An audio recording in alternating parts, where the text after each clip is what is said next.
All right, Shalom Akim. Before I get started, I want to give all praises, honor, and glory to Yahweh Bashim Yahushai, Waha Harakakwadash, and of course, as always, double honors to our apostles and our elders that were well at Great Millstone, and also salutations to all you sincere Akim that are preaching this word in all truth and in sincerity. So yeah, I was on a walk yesterday, and I was walking through a downtown area, and I see this little house. Now, as you can see, there's a big old standard American flag, and then you got Lady Liberty, or the Statue of Liberty.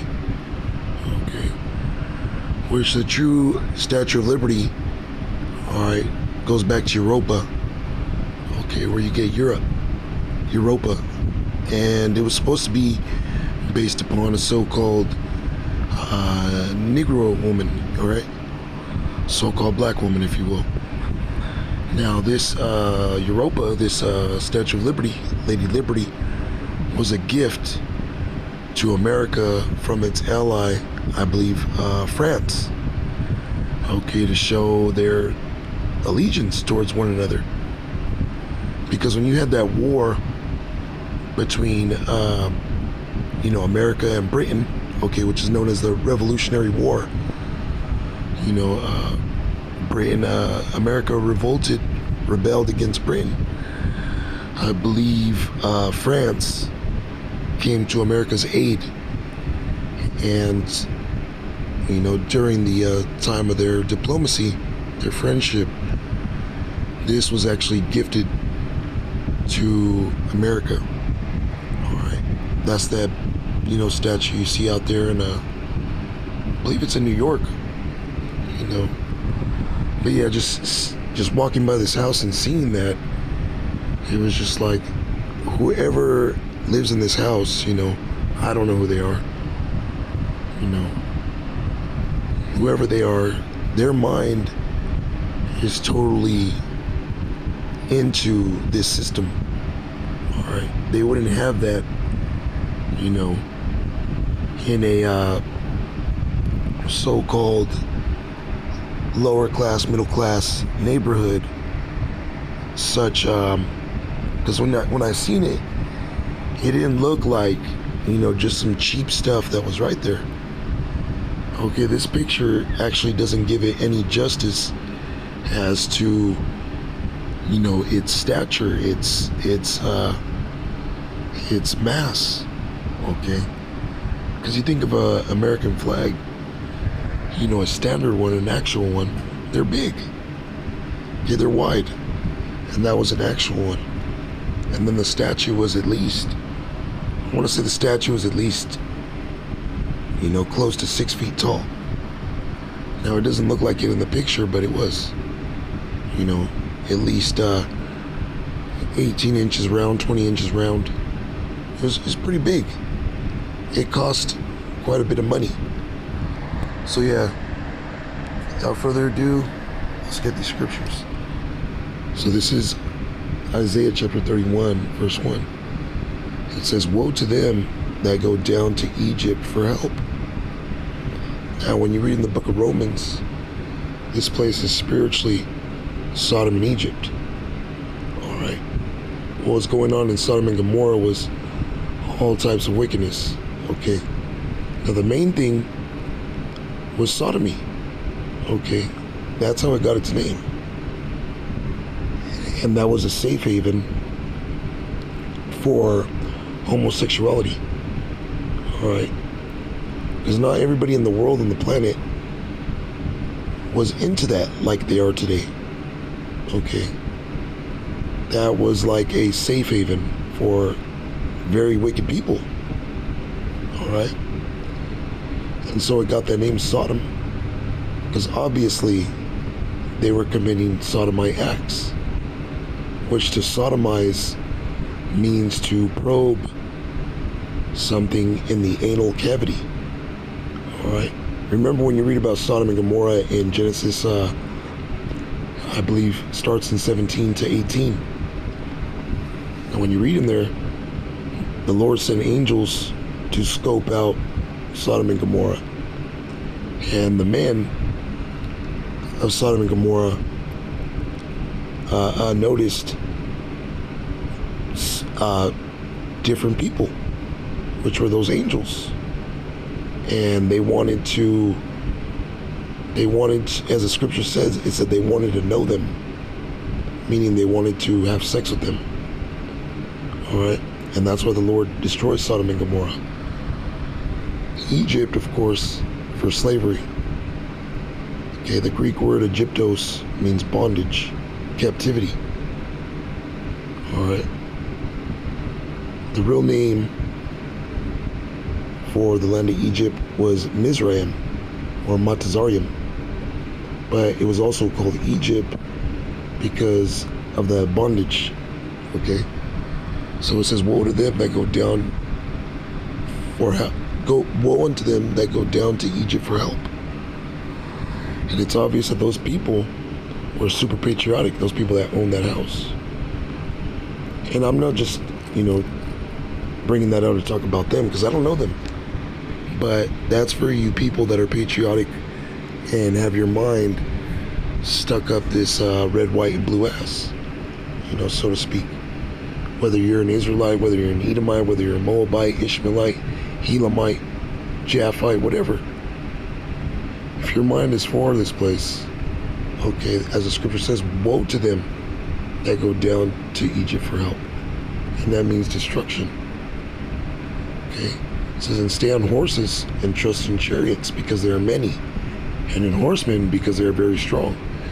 And that's why you Americans, you Babylonians, you Egyptians, modern day Egyptians, all right, got your head stuck up this place and so proud and boast upon this place. Because yes, America does have a strong military. All right, this place was bred through violence, through its military might. Okay, it revolted against its mother, which is Great Britain. All right, and won that. So yeah, this is a very strong country. All right, and that's why you people trust in it so much. You think it can never fall. You think it'll never fall. But as the scripture says, woe unto you. Okay. It says, because they are very strong, but they look not unto the Holy One of Israel. Neither seek Yahweh Bashem Yahushai. Okay, you people don't seek the Lord, starting with our people. Because nobody else can actually seek the Lord other than the Israelites. All right, yeah, you might have, Edomites and other nations that say they believe in God and they read the Bible, but this is only for the Israelites. Because it tells you in Psalms, he showeth his word unto Jacob. He had not dealt with any other nation. Okay? Meaning this word, this truth is only for the Israelites, so-called black, Hispanics, and Native Americans. All right? And all these other nations outside of that, they cannot receive salvation. Okay? The Lord is going to save them from this place when it's destroyed. Because America is going to be destroyed by nuclear missiles. All right, we've been preaching that. That's the truth. Okay. This place is going to be totally destroyed. Let's get this in Amos and close it. This is Amos, chapter 9, verse 10. Behold, the eyes of the Lord, power, Yahweh Bashem Yahushai, are upon the sinful kingdom. That sinful kingdom is here in America. Everything that's going on in the world, whether it's when it comes to wicked, abominable acts, is because America pushes it out through Hollywood, through the entertainment. Okay, pushes it, that it's okay. That's okay for you to be a witch, a warlock. Okay, there's actually shows. You go on YouTube, even the TV, and they promote witchcraft. Which witchcraft is a sin unto death. Okay, they promote worshiping other gods, such as Cesare Borgia, aka White Jesus. This place promotes homosexuality. Okay, which is also an abominable work. And it tells you in the book of Leviticus that if you do those things, you're supposed to get put to death. Okay. Now we live in a different age where you can't put people to death. Plus there's laws, all right, like I spoke of earlier here, that promote that allow people to do those things.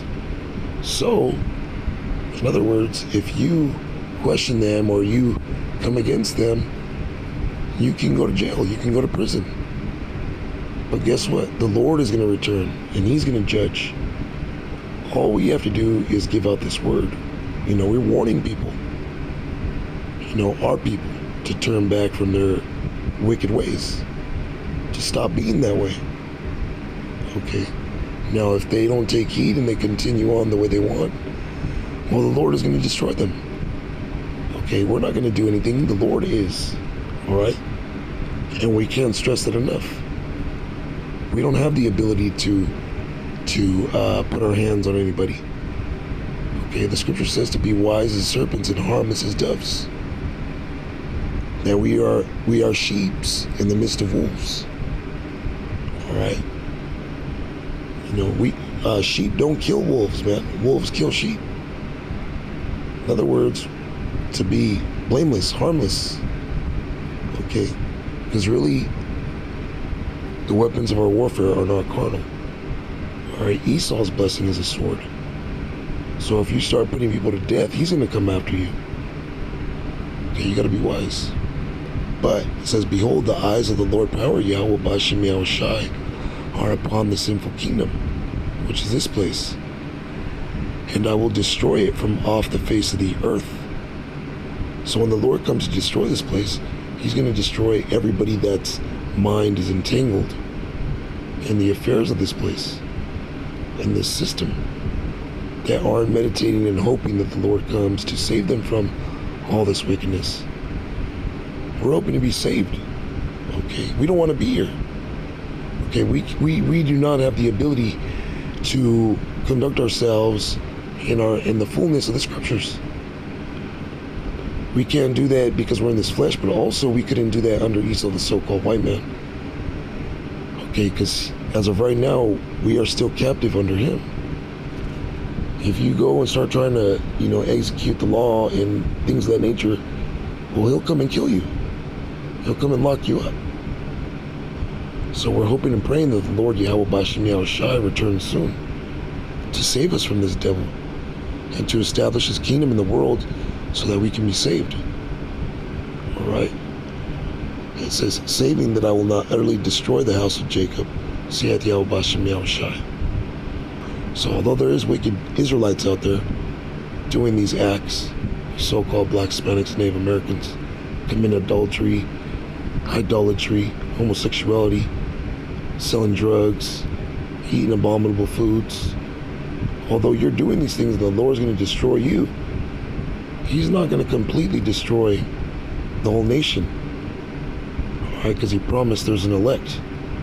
1/3 of the children of Israel, okay, are going to be saved. All right, so with that, all praises, honor, and glory to Yahweh Bashem Yahweh Shai, Waha Harakak Madash. And of course, as always, double honors to our apostles and our elders that rule well at Great Millstone. Shalom to the elect.